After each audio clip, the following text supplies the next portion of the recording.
Oh, so I was telling you about the channels, and 5 years ago, I was looking to associate with other disc jockeys around the country. I was lucky enough to associate with Bubba the Love Sponge. One of the other guys that I wanted to bring here was a guy named Neil Rogers. Neil Rogers. They brought me a tape of him.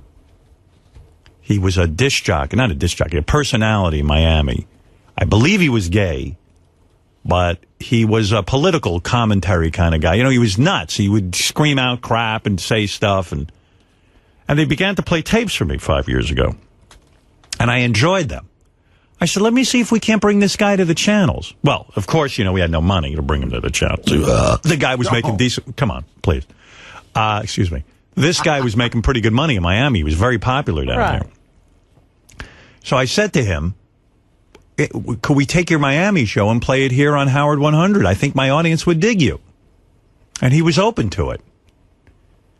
And I thought it would have been very exciting. So I went to the management. I said, hey, we can get this guy. And he came up with a price. Seemed pretty reasonable, but evidently it wasn't reasonable, according to management here.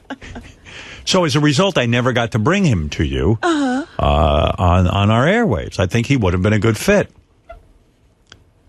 But as it turns out, he just died, this guy. So I was sad to read it because... Did you ever meet him? Never met him. Don't even believe I spoke with him. I just had somebody approach him about this stuff. And he was open to it. But it was one of those things that never happened. But he died 8 days ago. Wow. What did he die of? I don't know. Yeah, he was in poor health. He was only in his 60s. Am I right? Does anybody know about Neil Rogers? 68. 68-year-old guy. Apparently had a heart attack and a stroke in October. Yeah, he was not in good health, and but he was very popular in Miami.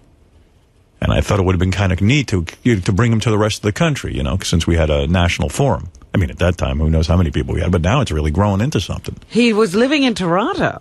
I didn't know that. And suffered 2 heart attacks and a stroke. All right.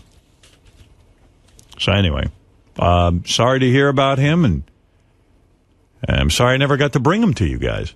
I think you would have enjoyed him. All right, we're going to take a break, and we'll be back right after these words.